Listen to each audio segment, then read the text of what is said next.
this is getting rough. Another day, another heat record broken. Our excessive heat warning now continuing through Friday.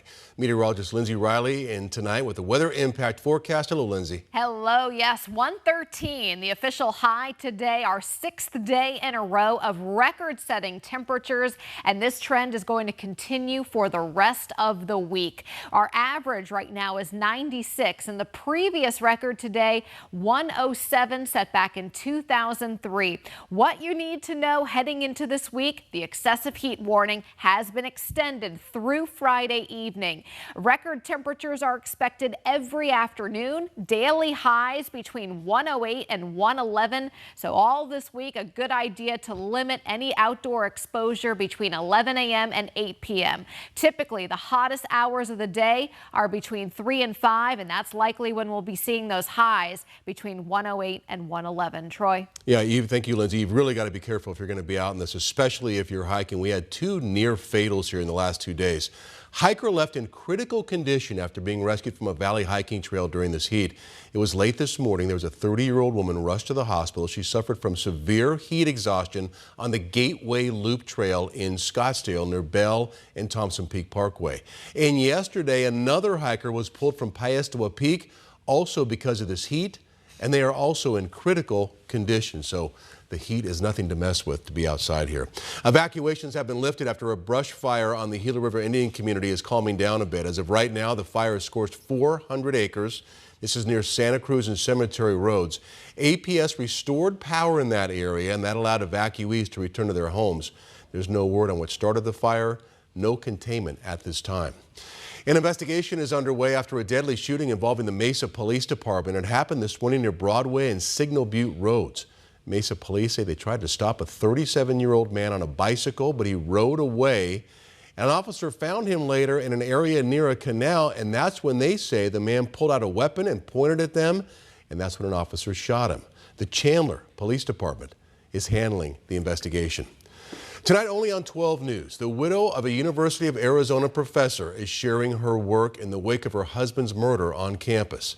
She's trying to make public safety changes she hopes will be a model across the country. Today in AZ's Emily Pritchard has a story you will only see on 12 News. We don't want to think anything horrific like this could happen to a loved one. Kathleen Meixner has been forced to face the unthinkable. Her late husband's memory is never far as this button carries his heart with her. It sort of embodies the collection of stories that people shared with us about Tom, which just kind of shined a beautiful light on his life. Dr. Meixner was a father, a husband, a volunteer, and the head of the university's Hydrology and Atmospheric Sciences department. His beautiful light turned out when a former student shot and killed him. His family and community would later learn the shooter had made threats, should not have been able to buy a gun, and should have been more closely monitored. Tom's murderer had been reported to TPD with text messages indicating he was planning to kill people, right?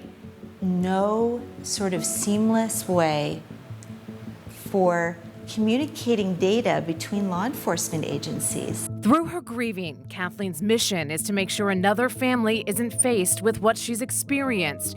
Now she's using the university as a meeting place to encourage the right people to come together to try and help solve the unimaginable burden of school safety. I really feel a strong sense that Tom wants this for the university, and if in some way this can protect others at this university or other universities, what a great thing to happen that would come out of this tragedy, even though it's so hard for us. What are some of the changes you've seen from the University of Arizona that you really feel are moving in the right direction? I think the biggest change that has occurred is they now have an integrated team that is communicating on a regular basis. The university hired an independent group to evaluate their safety standards before the shooting. U of A received 33 recommendations for changes, which they are working to implement. This includes creating an Office of Public Safety, which has been done, and making sure university leaders, police, and others meet weekly and take threats seriously.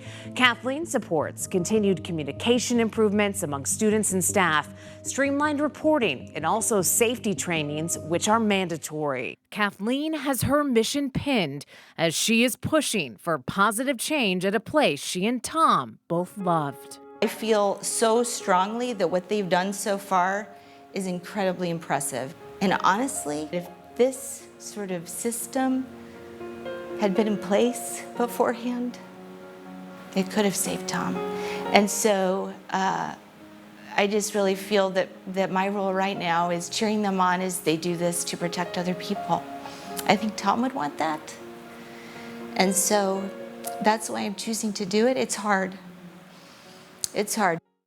Tomorrow morning on Today in AZ at 6 a.m., we'll continue to talk school safety, and you'll hear more from my exclusive interview with Kathleen, how she hopes we will remember Tom as we approach 2 years since the day he was killed. That's coming up Monday on Today in AZ.